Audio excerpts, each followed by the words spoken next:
نحمده ونصلي على رسوله الكريم اما بعد فاعوذ بالله من الشيطان الرجيم بسم الله الرحمن الرحيم رب اشرح لي صدري ويسر لي امري واحلل عقدة من لساني يفقهوا قولي۔ آج 15 اپریل 2013 کو گلاسکو کے اس شہر میں جہاں میں نے حدیث سائنسز میں پی ایچ ڈی کی، حدیث کی ایک بہت ہی مشہور کتاب الاربعون النوویہ کو انشاءاللہ پڑھاؤں گی۔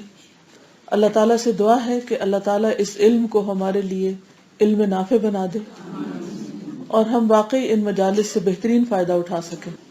بہترین فائدہ اسی صورت میں ہوتا ہے جب علم عمل میں ڈھل جائے، اور ایسا عمل جو اللہ تعالیٰ کو پسند آ جائے اور وہ قیامت کے دن اللہ کی رحمت کا باعث بن جائے۔ دنیا میں جتنی بھی چیزیں ہیں ان میں علم سے بڑھ کر کوئی چیز نہیں۔ علم کو ہر چیز پر فضیلت حاصل ہے، مال و دولت پر، حسب نسب پر، کسی عہدے اور رتبے پر، ہر چیز پر۔ تو اس لیے آپ اس وقت جس چیز کو حاصل کرنے کے لیے یہاں تک آئے ہیں اس پر میں آپ کو خوش آمدید کہتی ہوں اور مبارکباد دیتی ہوں، کیونکہ آپ ایک ایسی چیز کو حاصل کرنے کے لیے آئے ہیں، ایک ایسی چیز کی یاد دہانی کے لیے آئے ہیں کہ جو دنیا میں پائی جانے والی ہر چیز سے بڑھ کر ہے۔ حدیث پاک ہے، رسول اللہ صلی اللہ علیہ وسلم نے فرمایا، من سلک طریقا یلتمس فیہ علما سہل اللہ لہ بہ طریقا الی الجنہ۔ جو ایسے راستے پر چلا ہے، من سلک طریقا یلتمس فیہ علما، جو علم تلاش کرنے کے لیے گھر سے نکلا، اللہ سبحانہ تعالیٰ اس کے لیے جنت کا راستہ آسان کر دیں گے۔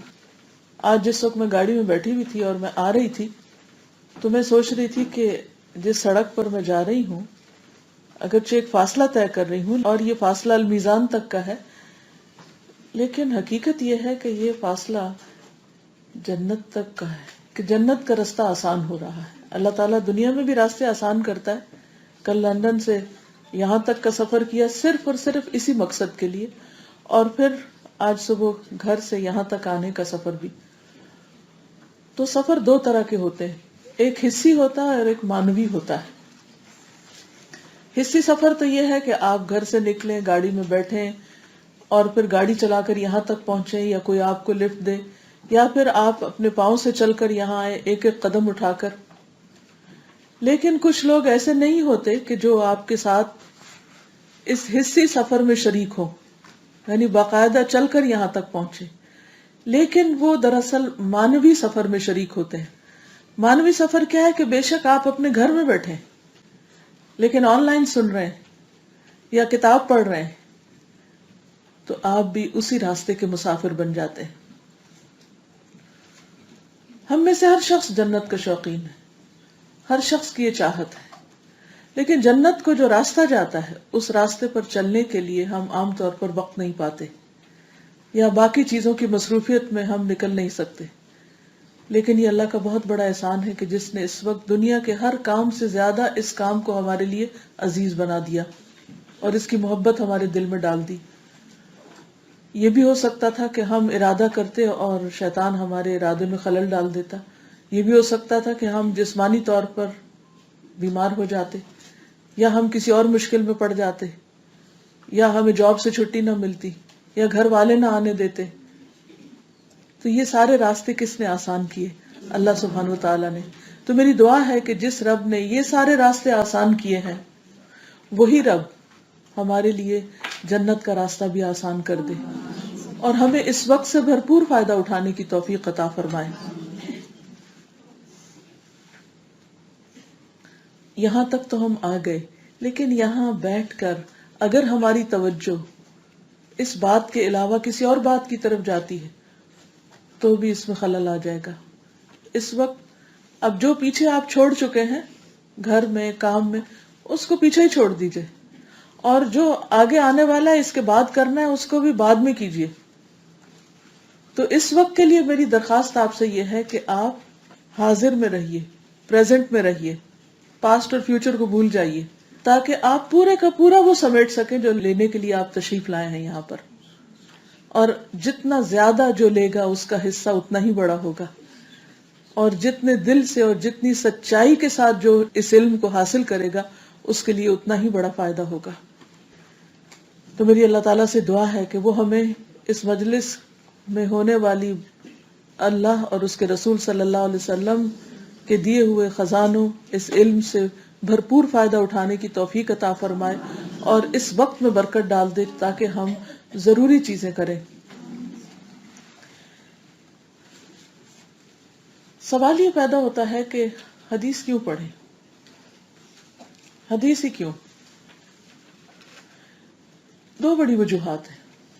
ایک تو یہ کہ ماشاءاللہ آپ میں سے بہت سے لوگ ایسے ہیں کہ جنہوں نے قرآن مجید کا ترجمہ تفسیر ایک بار نہیں کئی بار پڑھا. کچھ ایسے ہیں جو پڑھ بھی رہے ہیں، لیکن آپ لوگوں نے باقاعدہ کسی کلاس میں اس طریقے پر حدیث نہیں پڑھی ہوگی جس پر انشاءاللہ آپ اس کو پڑھیں گے. اللہ سبحانہ تعالیٰ نے ایک کتاب اتاری اور دوسرے اس کے ساتھ رسول اللہ صلی اللہ علیہ وسلم صاحب کتاب کی سیرت اور آپ کی زبان سے نکلی ہوئی کتاب ہی کی وضاحت میں جو حکمت کی باتیں ہیں وہ بھی اتاری، جن کو وحی غیر مطلوب کہا جاتا ہے. ایک وحی وہ ہے جو پڑھی جاتی ہے قرآن مجید کی شکل میں، جس کی تلاوت کی جاتی، اور دوسری وہ وحی ہے جس کی تلاوت نہیں ہوتی بلکہ اس کو عملی شکل میں یا زبانی شکل میں آپ صلی اللہ علیہ وسلم نے جو بھی فرمایا اس کتاب کی وضاحت میں، وہ بھی اللہ سبحانہ تعالیٰ ہی کی طرف سے ہے. کیونکہ اللہ تعالیٰ فرماتے ہیں وَمَا يَنطِقُ عَنِ الْهَوَىٰ إِنْ هُوَ إِلَّا وَحْيٌ يُوحَىٰ، کہ آپ اپنے دل سے باتیں نہیں کرتے، اپنی خواہشات نفس سے نہیں بولتے کہ جو دل میں آیا باتیں کرتے چلے گئے، بلکہ جو آپ نے ہمیں سکھایا احادیث کی شکل میں وہ بھی دراصل اللہ تعالیٰ کی طرف سے وحی کی جاتی تھی آپ کو. تو یہ بھی علم کی اہم ترین قسم ہے، یعنی حدیث نبوی صلی اللہ علیہ وسلم. دوسری بات یہ ہے کہ اللہ تعالیٰ نے اس کو حکمت سے تعبیر کیا ہے قرآن مجید میں. ایک ہوتا ہے علم اور ایک ہوتی ہے حکمت. جب انسان علم حاصل کر لیتا ہے تو اس علم پر عمل کرنے کو حکمت کہتے ہیں، یا عمل کرنے کے طریقے کو. علم تو اللہ سبحانہ وتعالیٰ نے قرآن مجید میں اتارا، لیکن اس علم پر عمل کیسے کرنا ہے، کیا طریقہ ہو، اس کو مزید سمجھایا گیا، وضاحت کی گئی. وہ سب کچھ ہمیں حدیث رسول صلی اللہ علیہ وسلم سے ملتا ہے. پھر یہ بھی یاد رکھیے کہ اس علم کی اہمیت اتنی زیادہ ہے کہ اللہ سبحانہ وتعالیٰ قرآن مجید میں ازواج مطہرات کو مخاطب کرتے ہوئے فرماتے ہیں سورۃ الاحزاب آیت 34 میں وَاذْكُرْنَ مَا يُتْلَى فِي بُيُوتِكُنَّ مِنْ آيَاتِ اللَّهِ وَالْحِكْمَةِ إِنَّ اللَّهَ كَانَ لَطِيفًا خَبِيرًا. اے ازواج مطہرات، وَاذْكُرْنَ، اور تم ذکر کرو، پڑھو، پڑھاؤ. ذکر میں خود بھی اور دوسروں کو آگے اس کا ذکر کرنا بھی شامل ہے، یعنی خود بھی اس کا مذاکرہ کرتی رہو، اس چیز کو یاد رکھو اور دوسروں کو بھی بتاؤ. کیا چیز؟ ما یتلا، جو پڑھا جا رہا ہے، فی بیوتکن، تمہارے گھروں میں. یعنی ازواج مطہرات کے گھروں میں کون پڑھتا تھا؟ اللہ کے رسول صلی اللہ علیہ وسلم، اور وہاں جبریل علیہ السلام بھی آیا کرتے تھے آپ کو سکھانے کے لیے. من آیات اللہ، اللہ تعالیٰ کی آیات میں سے. کون سی آیات؟ قرآن مجید کی آیات. گویا قرآن مجید کو پڑھو اور پڑھاؤ. اور والحکمہ، اور حکمت. آیات اللہ تو اللہ کی آیات قرآن مجید ہے ہی، اور دوسری طرف حکمت رسول اللہ صلی اللہ علیہ وسلم کی باتیں ہیں جو وحی الہی پر مبنی ہے، جو آپ نے اپنی خواہش نفس سے نہیں کی. وما ينطق عن الهوى ان هو الا وحی یوحى. تو احادیث بھی وحی الہی پر مبنی ہے، اس لیے صحیح حدیث کا انکار کرنا ایک جرم ہے، وحی الہی کا ہی انکار کرنا ہے. تو جس حدیث کا ثبوت مل جائے کہ واقعی نبی صلی اللہ علیہ وسلم تک اس کی سند پہنچتی ہے اور آپ نے یہ بات فرمائی ہے یا آپ نے یہ چیز کر کے دکھائی ہے اور اس کی تلقین کی ہے، پھر اس کے بعد کسی کے پاس کوئی گنجائش نہیں رہ جاتی یا کسی کے پاس کوئی حجت باقی نہیں رہ جاتی کہ اس کو یہ کہہ کے ٹھکرا دے کہ یہ تو حدیث ہے، کون سی قرآن کی آیت ہے. قرآن کس نے بھیجا تھا؟ اللہ سبحانہ تعالیٰ نے. تو حدیث کس نے بھیجی؟ اللہ سبحانہ تعالیٰ نے. ایک کو ظاہر کیا اور ایک کو آپ کے دل پر اتار کر آپ کی زبان سے کہلوایا. تو اس لیے جب آپ احادیث پڑھیں تو پورے ایمان کے ساتھ، پورے شرح صدر کے ساتھ، پورے یقین کے ساتھ، اور پھر ان پر عمل بھی کریں. اور آخر میں فرمایا ان اللہ کان لطیفا خبیرا، بے شک اللہ لطیف اور خبیر ہے. لطیف باریک بین اور لطف فرمانے والا، اور دوسری طرف خبیر بہت ماہر علم رکھنے والا. یعنی اللہ سبحانہ وتعالیٰ کو تمہارے صرف ظاہری اعمال نہیں، تمہارے دل کے حالات، تمہاری چاہتیں، تمہاری سوچیں، تمہارے خیالات، تمہارے اعمال، یہ سب معلوم ہے. جو رب ہمارے ہر حال سے، ظاہر اور باطن، ہر چیز سے واقف اور خوب واقف ہے، پھر اس کو راضی کرنے کے لیے کتنا زیادہ سچا ہونے کی ضرورت ہے، کتنا پیور ہونے کی ضرورت ہے، کس قدر تزکیے کی ضرورت ہے. کیونکہ ہم لوگوں کو تو دھوکہ دے سکتے ہیں، لوگوں کے سامنے کچھ سے کچھ بن کے دکھا سکتے ہیں، لیکن اللہ سبحانہ وتعالیٰ کے سامنے نہیں. لوگوں کے سامنے تو ہم یہ بہانہ کر سکتے ہیں کہ ہمیں علم نہیں تھا اور ہم جانتے نہیں تھے، لیکن اللہ کو تو پتا ہے کیا علم تھا اور کیا نہیں، اور کتنے آپ کے پاس مواقع تھے اور کتنی فرصت تھی، کیا کر سکتے تھے اور کیا نہیں کیا، اس کو تو سب پتا ہے. لطیف خبیرہ. اس لیے بہت ضروری ہے کہ ہم جو کچھ بھی سیکھیں اس پر عمل کرنے کی نیت کر لیں، کیونکہ علم عمل ہی کے لیے ہے. قرآن مجید پر عمل کرنا بھی ضروری ہے، لیکن حدیث تو ہے ہی عمل کا نام، کہ نبی صلی اللہ علیہ وسلم نے قرآن پر کس طرح عمل کر کے دکھایا. حضرت عائشہ سے جب آپ کے اخلاق، آپ کے طور طریقوں کے بارے میں پوچھا گیا تو انہوں نے کیا فرمایا؟ کان خلقہ القرآن، کہ آپ کا اخلاق قرآن تھا. یعنی قرآن مجید کی عملی تفسیر آپ کی زندگی میں نظر آتی ہے. تو اس لیے اگر آپ واقعی قرآن مجید کو سمجھنا چاہتے ہیں تو بھی بہت ضروری ہے کہ آپ باقاعدہ حدیث کا مطالعہ کریں اور اس کو بھی سیکھیں جس طرح آپ نے قرآن مجید کو سیکھا. نبی صلی اللہ علیہ وسلم خود معلم تھے، اور آپ کی دی ہوئی اس تعلیم سے ہم روگردانی نہیں کر سکتے. ہمارا علم اس وقت تک، دین کا علم ادھورا ہے جب تک کہ ہم باقاعدہ حدیث نہیں پڑھتے. تو اس لیے آج اللہ سبحانہ وتعالیٰ کے فضل سے ہم ایک بہت ہی مختصر سی کتاب الاربعون النوویہ شروع کریں گے.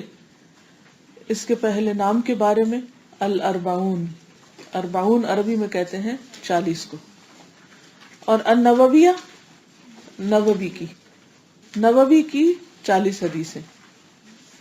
اصل میں دیکھا جائے اگر آپ کتاب کے آخر میں دیکھیں گے تو 40 تو نہیں ہے، یہ تو زیادہ ہیں. کتنی ہیں؟ 50 ہیں. اور اگر آپ کتاب جو چھپی ہوتی ہے نا الاربعون النوویہ کے نام سے 40 حدیث، تو اس میں 42 ہیں. تو امام نووی نے 42 حدیثیں جمع کی. نام ان کا 40 حدیث رکھا، لیکن اس میں 2 زائد ہو گئی. اصل میں حدیث کا انتخاب کرنا انتہائی مشکل کام ہوتا ہے کہ کیا لیں اور کیا چھوڑیں. لیکن اس کے بعد ابن رجب الحنبلی نے اس میں 8 مزید حدیثوں کا اضافہ کر دیا. تو ہم نے پھر زیادہ کی طرف رجحان کیا اور 40 کی بجائے 50 حدیثیں آپ کی کتاب میں ڈال دی. اور یہ ان 2 عالموں کا انتخاب ہے. 50 حدیث ہے بیسیکلی، 40 نہیں بلکہ 50 ہے. لیکن چونکہ نووی کی کتاب مشہور اسی نام سے ہے تو اس وجہ سے ہم اس کو 40 ہی کہیں گے. عربی میں کہیں تو الاربعون النوویہ کہیں گے، اردو میں کہیں تو 40 نووی، اور انگریزی میں کہیں تو 40 حدیث بائے امام نووی. ٹھیک ہے. اچھا، یہ 40 کا قصہ کہاں سے شروع ہوا؟ اصل میں عبداللہ بن مسعود کی روایت میں، اگرچہ حدیث ضعیف ہے، کہ نبی صلی اللہ علیہ وسلم نے فرمایا کہ میں اس کے لیے سفارشی اور گواہ ہوں گا. اور ابن مسعود کی روایت میں ہے کہ ایسے شخص کو کہا جائے گا، یعنی جس نے 40 حدیثیں یاد کر لی، کہ جنت کے جس دروازے سے چاہو داخل ہو جاؤ. اور بعض کہتے ہیں کہ ایک اور روایت میں کہ اس کا شمار علماء کی جماعت میں اور حشر شہداء کی جماعت میں ہوگا. لیکن ماہرین حدیث کا اتفاق ہے کہ کثرت سند کے باوجود یہ حدیث ضعیف ہے. یہ اس معنی کی حدیثیں تمام ضعیف ہیں. اور جہاں تک ضعیف حدیث کا تعلق ہے تو پھر ہم اس کے اوپر نہیں جائیں گے. یعنی آپ یہاں پر ان 40 حدیثوں کو پڑھنے کا یہ اجر و ثواب نہیں سمجھیں گے کہ وہ قیامت کے دن شہیدوں میں سے اٹھائے جائیں گے یا علماء میں سے اٹھائے جائیں گے. ایسی کوئی بات نہیں ہے. لیکن بہت سے لوگوں نے 40 حدیثیں لکھنے کا کام ہر دور میں کیا. سب سے پہلے امام ابن مبارک جو ابو حنیفہ رحمۃ اللہ علیہ کے استاد تھے، انہوں نے 40 حدیثیں اکٹھی کی. اس کے علاوہ بھی بہت سے علماء جن کے ناموں کی تفصیل بیان کرنے کا وقت نہیں، انہوں نے 40 احادیث کو جمع کیا. حقیقت یہ ہے کہ 40 اس لیے کہ جو بھی حدیث کے علم کا بگنر ہوگا، یعنی کہ جو سٹارٹ لے رہا ہوگا، اگر اس کو حدیث کی جو مروجہ بڑی بڑی کتابیں ہیں وہ پکڑا دی جائیں تو وہ دیکھ کر ہی گھبرا اٹھے گا اور وہ اس کو اس طرح کر نہیں سکے گا. تو جو بھی مبتدی ہوتا ہے، جو آغاز میں شروع میں کوئی علم سیکھنے لگتا ہے، تو حکمت کا تقاضا یہی ہے کہ اس کو چھوٹی کتاب سے شروع کرایا جائے. تو جتنے بھی دینی مدارس ہیں ان میں عموماً اسی کتاب سے شروع کرائی جاتی ہے حدیث. تو ایک تو اس کے انتخاب کی وجہ یہ بھی تھی. لیکن پھر عدد کے اوپر ہم نہیں جائیں گے، اصل چیز یہ دیکھیں گے کہ اس کے پڑھنے کا ہمیں کیا فائدہ ہوتا ہے. بہرحال نووی اس لیے کہتے ہیں اس کو کہ امام نووی نے اس کا انتخاب کیا ان احادیث کا. امام نووی کون تھے؟ ان کا نام محی الدین یحییٰ ابن شرف تھا. نام یحییٰ تھا، محی الدین لقب اور ابو زکریا کنیت تھی. تو یحییٰ ابن شرف النووی بن مری بن حسن بن حسین بن محمد بن جمعہ بن حزام، یہ ان کا نسب نامہ ہے. عربوں میں جب کسی کا تعارف کرایا جاتا ہے تو صرف اس شخص کا نہیں بلکہ یہ بھی دیکھا جاتا تھا کہ باپ کون ہے، دادا کون ہے، پردادا کون ہے، اور جہاں تک معلوم ہو. تو بہرحال، اور نووی ان کو اس لیے کہا جاتا ہے کہ نوا کی طرف نسبت ہے. نوا دمشق کے قریب ایک گاؤں کا نام تھا. بیسیکلی دمشق کے قریب حوران نام کی ایک بستی ہے.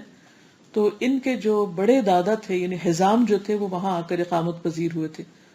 اور امام نووی کی ولادت اسی بستی میں سن 631 631 ہجری میں ہوئی. اب کیا ہجری ہے کچھ پتا؟ 1434. تو یہ 631 میں پیدا ہوئے. تو کتنے سو سال پہلے؟ 800 سال پہلے. ہاں، آپ دیکھیے کہ اللہ سبحانہ تعالیٰ کی قدرت کہ کچھ لوگوں کی کوششوں میں ایسا اخلاص ہوتا ہے، ایسی برکت اللہ تعالیٰ دے دیتے ہیں کہ وہ 1 سال 10 سال 20 سال 100 سال نہیں بلکہ سینکڑوں سال تک باقی رہتی.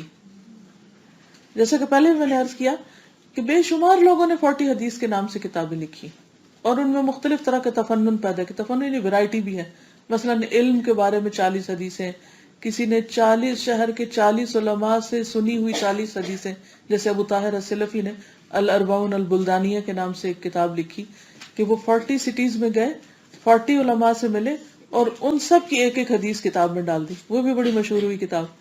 لیکن جو برکت اس کتاب کو یا جو اہتمام اس کتاب کو نصیب ہوا وہ کسی اور کو نہیں ہوا. اور یوں محسوس ہوتا ہے کہ یہ دراصل ان کا اخلاص تھا. اور ہمیں بھی آج یہاں بیٹھ کر اپنے اخلاص اور اپنی نیت کا پوری طرح جائزہ لینا ہے. میں نے نیت پر اس لیے زیادہ بات نہیں کی کہ آج کی پہلی حدیث ہے ہی نیت کے بارے میں، تو انشاءاللہ اس وقت ہم اپنے یہاں پر آنے بیٹھنے سمیت میرے آپ کے سب کے اور جو بھی کوئی سن رہا ہے اس کو اپنے اپنی نیت کا جائزہ لینا ہے کہ ہم یہ کام کیوں کر رہے ہیں، کس کے لیے، اس سے حاصل کیا کرنا چاہتے ہیں، اس سے کیا فائدہ ہمیں مقصود ہے. بہرحال ان کے والد جو تھے وہ بہت نیک انسان تھے. انہوں نے ان کی بہت عمدہ تربیت کی اور بچپن سے ہی نہایت ذہین اور فطین تھے. شیخ یاسین بن یوسف مراکشی کہتے ہیں کہ میں نے امام نووی کو نوا کی بستی میں اس وقت دیکھا جب وہ 10 سال کے بچے تھے. دوسرے بچے انہیں اپنے ساتھ کھیلنے پر مجبور کر رہے تھے اور وہ ان سے بھاگ رہے تھے اور مجبور ہو کر رو پڑتے تھے اور اس حال میں بھی قرآن کی تلاوت کرتے رہتے. یعنی بچپن سے ہی ان کے اندر دین کی طرف رغبت تھی.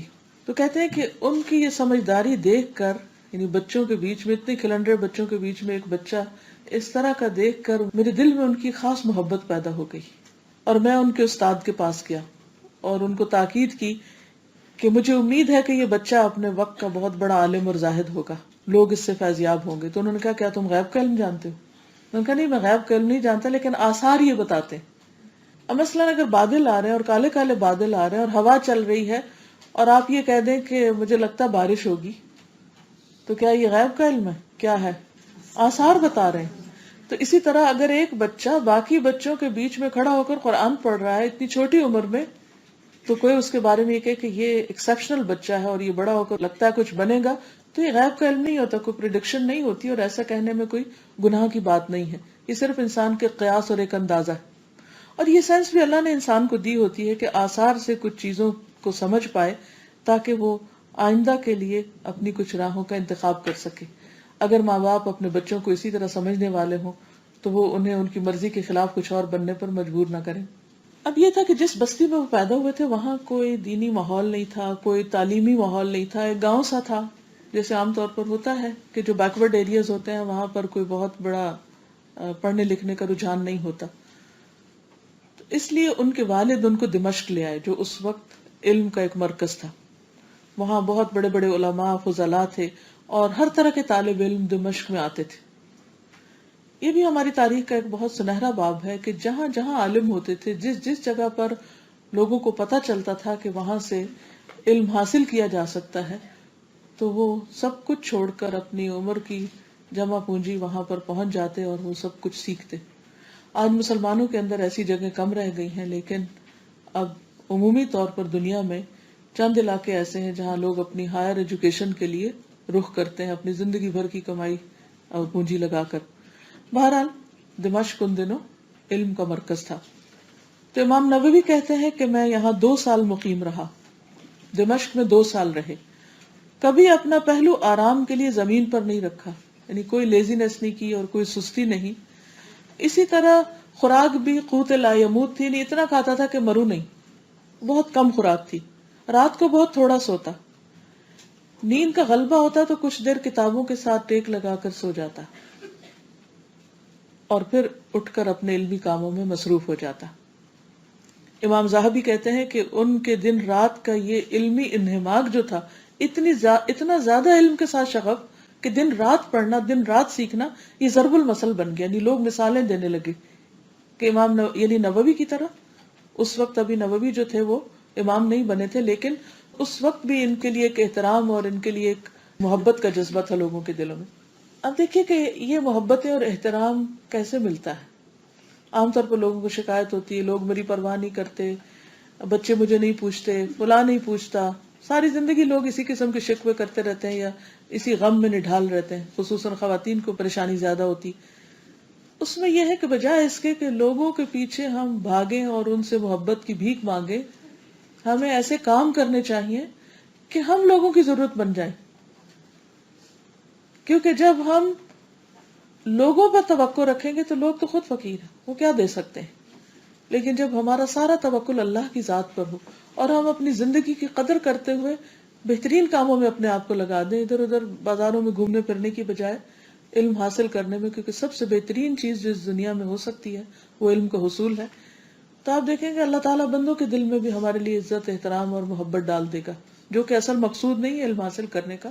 لیکن جیسے کہ ہم دیکھتے ہیں کہ جو لوگ علم کے خادم بنے، لوگ ان کے خادم بن گئے، تو انہوں نے اپنے سارے اوقات کو علم حاصل کرنے کے لیے وقف کر دیا تھا۔ کبھی وہ سیکھ رہے ہوتے طالب علم بن کر، کبھی جا کر اس کو یاد کر رہے ہوتے، اور کبھی سبق کے مشکل مقامات اور الفاظ کو حل کر رہے ہوتے تھے، یعنی مزید خود سیکھ رہے ہوتے تھے۔ تو اچھا طالب علم کون ہوتا ہے؟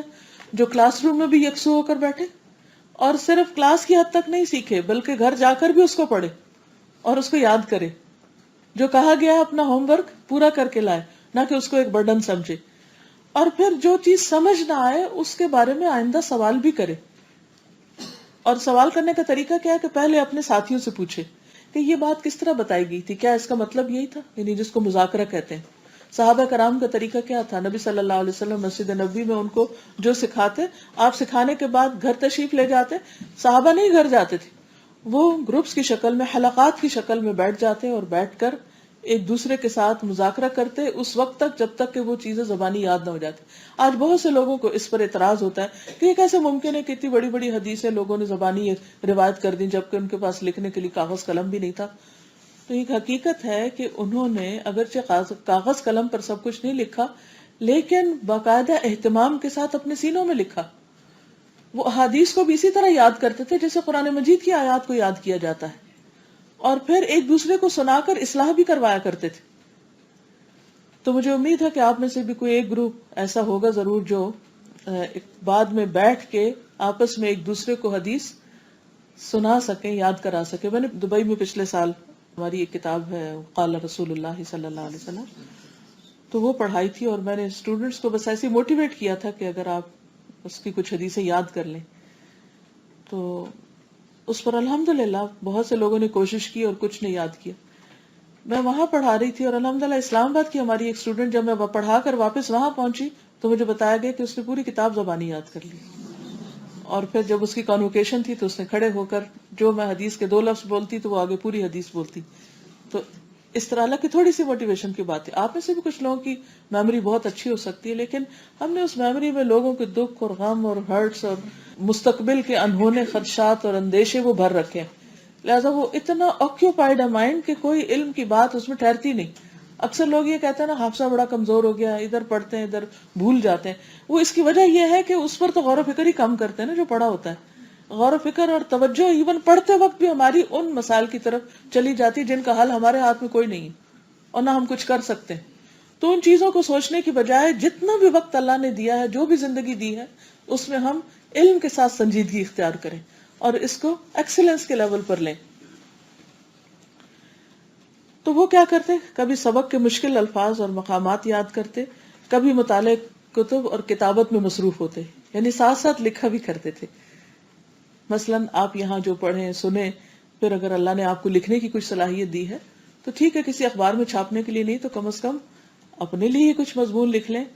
کہیں اگر آپ کا کوئی بلاگ ہے یا آپ کی کوئی ویب سائٹ ہے یا آپ کہیں بھی کسی طریقے سے کسی کو فائدہ پہنچا سکتے ہو تو ان باتوں کا خلاصہ آپ لکھ کر دوسروں کے ساتھ شیئر بھی کر سکتے ہیں اور وہ آپ کے لیے صدقہ جاریہ بن جائے گا. تو امام نووی کا طریقہ بھی یہی تھا کہ جو کچھ سیکھ کر آتے اسے یاد بھی کرتے، مشکل مقامات کو مزید دیکھتے اور پھر لکھا بھی کرتے تھے. ان کے بارے میں کہا جاتا ہے کہ راہ چلتے ہوئے بھی سبق کی تکرار کرتے تھے، یعنی راہ چلتے ہوئے بھی سبق دہرایا کرتے تھے. اتنی زیادہ انہیں علم کے ساتھ دلچسپی تھی. اور ہمارے پاس گھنٹوں ہوتے ہیں اور ہم ادھر ادھر کی باتیں کر کے وقت ضائع کر دیتے ہیں. اور پھر جب سبق یاد ہو جاتا تو اور کتابوں کا مطالعہ شروع کر دیتے تھے. لیکن ان کی طبیعت میں سادگی بہت تھی، غذا سادہ تھی، لباس سادہ تھا.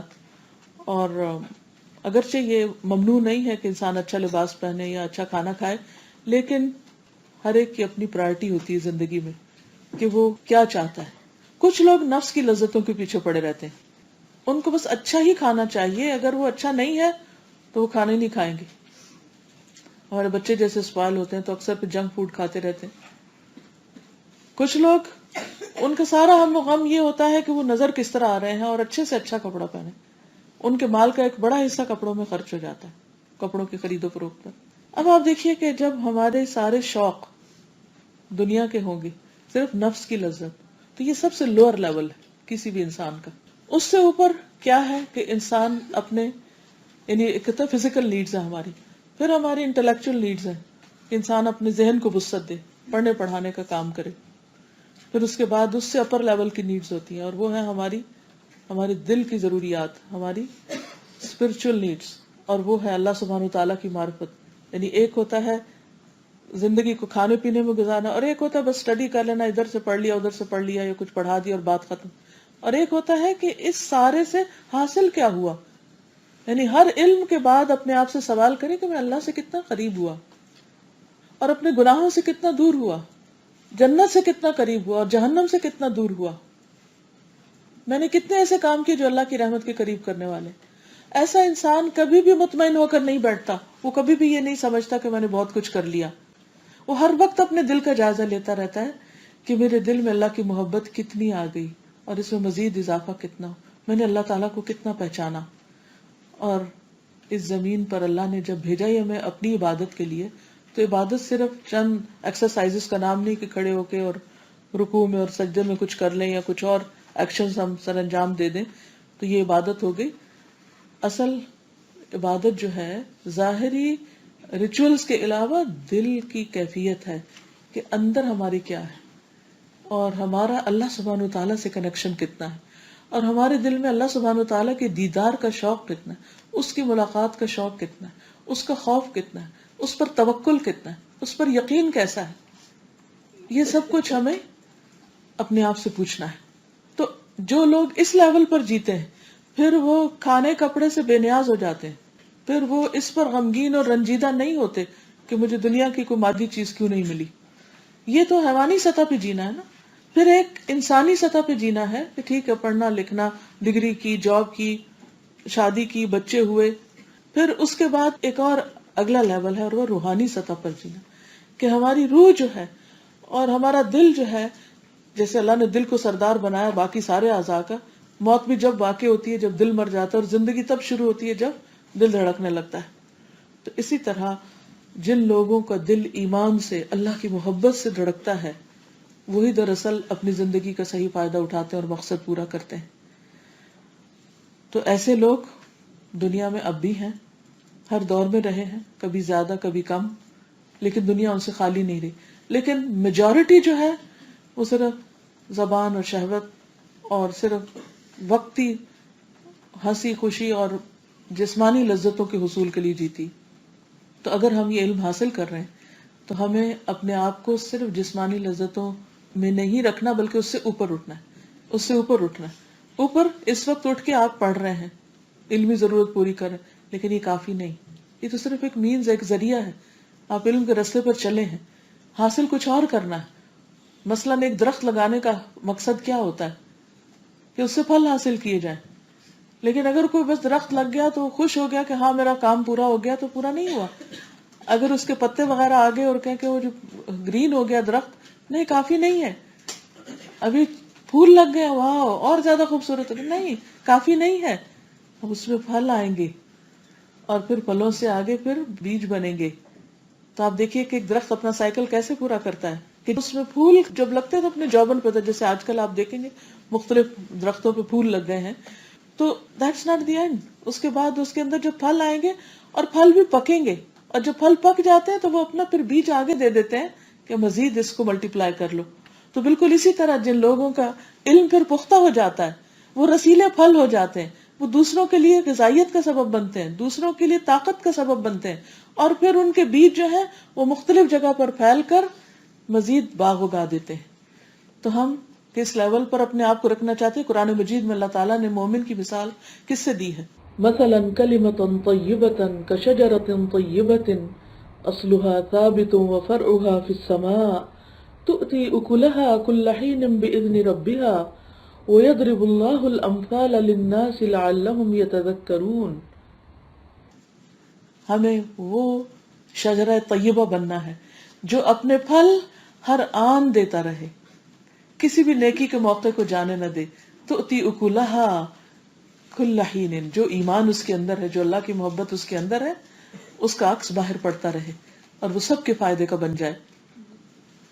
تو بہرحال امام نووی اس کی ایک مثال ہے ہمارے سامنے. امام نووی جو ہے وہ 19 سال کی عمر میں دمشق آئے تھے.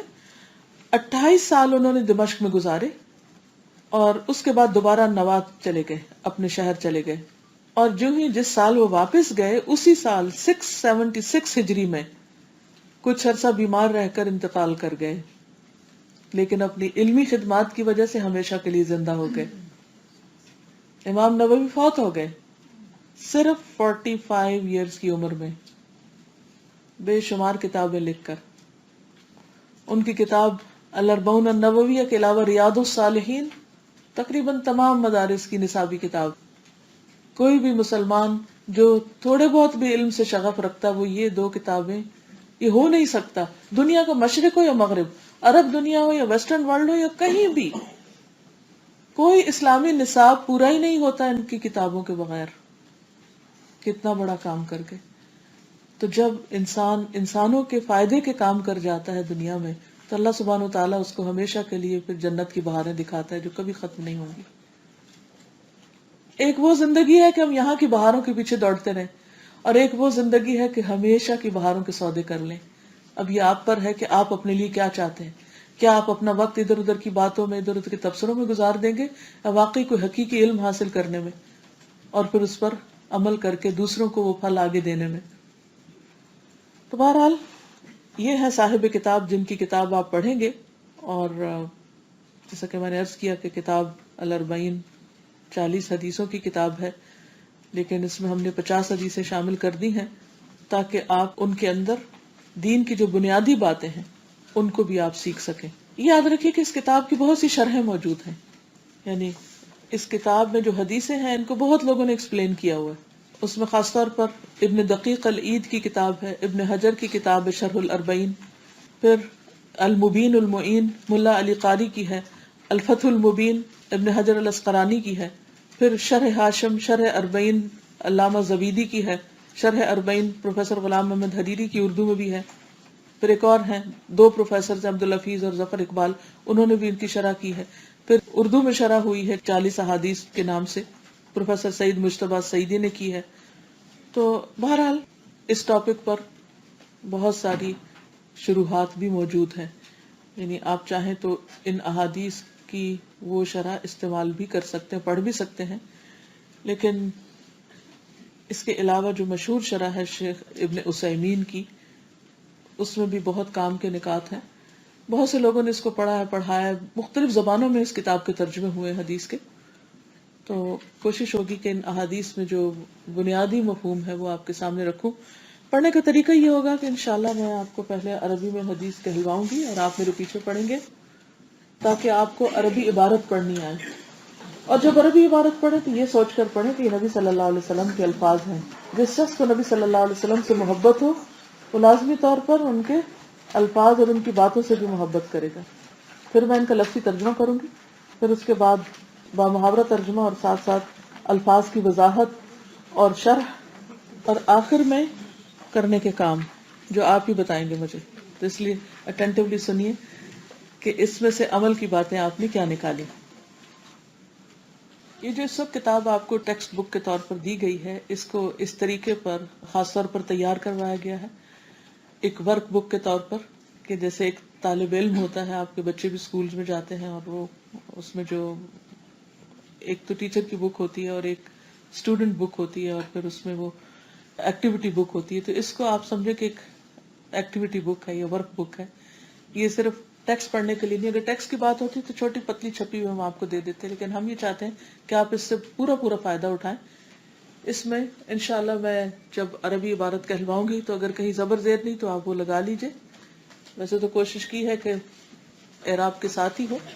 دوسرا یہ ہے کہ یہ جو 2 لائنوں کے بیچ میں خالی جگہ چھوڑی گئی ہے یہ لفظی ترجمہ لکھنے کے لیے. یہ بھی ہو سکتا تھا کہ ہم خود ڈبے ڈال کے آپ کو لکھ کر دے دیتے، لیکن جب انسان اپنے قلم سے لکھتا ہے تو وہ چیز زیادہ یاد رہتی، ورنہ اسی کنفیوژن میں ہوتا ہے اچھا یہ اس کا معنی ہے یا اس کا یہ کیا. تو قرآن مجید میں اللہ سبحانہ وتعالیٰ فرماتا ہے نا الذی علم بالقلم، وہ جس نے قلم کے ساتھ لکھنا سکھایا، جس نے قلم کے ذریعے علم سکھایا. علامہ تعلیم دی بالقلم، قلم کے ساتھ. تو میں آپ سب سے ریکویسٹ کروں گی کہ قلم کا استعمال ضرور کیجیے اور لکھیے، بھلے آپ کو پہلے سے بھی آتا ہو ترجمہ پھر بھی لکھیے. ٹھیک ہے؟ کس کے پاس قلم نہیں، پین نہیں، کس کے پاس لکھنے کو کچھ نہیں، ہاتھ کھڑا کر دیجیے تاکہ آپ کی مدد کی جا سکے. آپ کے پاس نہیں، اگر لکھنا نہیں آتا تو کوئی بات نہیں، لیکن اگر لکھنا جانتے ہیں تو ایک دوسرے کو، اپنے ساتھیوں کو، کسی کے پاس اگر 2 قلم ہو تو وہ ساتھی کو دے دے. بسم اللہ الرحمن الرحیم. الحدیث الاول انما الاعمال بالنیات. ہم نے ایک کوشش یہ بھی کی ہے کہ ہر حدیث کے اوپر ایک چھوٹا سا اس کا ٹائٹل یا اس کا جو تھیم ہے یا اس کی جو روح ہے حدیث کی، اس کے چند الفاظ اوپر لکھ دی جائے ایز اے ٹائٹل. اور پھر اس کا آپ دیکھ رہے ہیں کہ شروع میں انڈیکس بھی موجود ہے کہ اگر آپ کو کبھی کوئی ایک خاص پرٹیکولر حدیث دیکھنی ہو تو آپ کیا کریں، اس صفحہ نمبر کے ساتھ بھی آپ دیکھ سکتے ہیں. چلیے. عن امیر المؤمنین ابی حفص عمر بن الخطاب رضی اللہ عنہ قال سمعت رسول اللہ صلی اللہ علیہ وسلم یقول انما الاعمال بالنیات وانما لكل امرئ ما نوى فمن كانت هجرته الى الله ورسوله فهجرته الى الله ورسوله ومن كانت